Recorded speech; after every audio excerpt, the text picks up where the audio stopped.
بسم اللہ الرحمن الرحیم۔ آج کی اس ویڈیو میں بات کریں گے مختلف جانوروں کی آواز سننا کیسا۔ تو اس کی مختلف صورتیں ہیں۔ چیتے کی آواز سننا، بکری کے بچے کی آواز سننا، گیدڑ کی آواز سننا، مرغ کی آواز سننا، کوے کی آواز سننا، چکور کی آواز سننا۔ ان تمام خوابوں کی تعبیریں جاننا چاہتے ہیں تو ہماری اس ویڈیو کو آخر تک ضرور سنیں۔ جب بھی خوابوں کی تعبیر بیان کی جائے اور اس میں مرد و عورت میں سے کسی کا ذکر نہ ہو تو اس سے مراد مرد و عورت دونوں ہیں۔ حضرت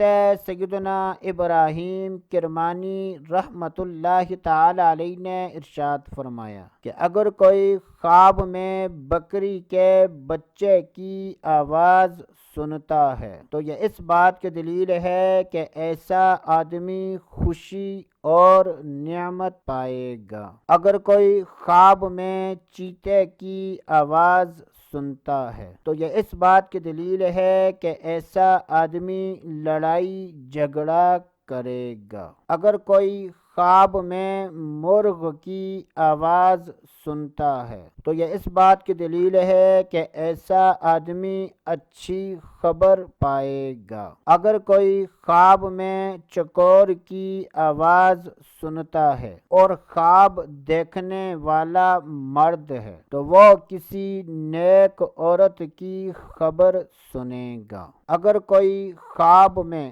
کوے کی آواز سنتا ہے تو یہ اس بات کی دلیل ہے کہ ایسا آدمی حرام خور ہوگا۔ اگر کوئی مرد خواب میں گیدڑ کی آواز سنے تو یہ اس بات کی دلیل ہے کہ ایسا مرد عورتوں کی طرف سے غم و مصیبت پائے گا۔ اللہ عز و جل سے دعا ہے کہ اللہ عز و جل ہمیں اچھے خواب دیکھنے، برے خوابوں سے بچنے کی توفیق عطا فرمائے۔ تو دوستو ابھی کے لیے اتنا ہی، اگلی ویڈیو تک اجازت، اللہ حافظ۔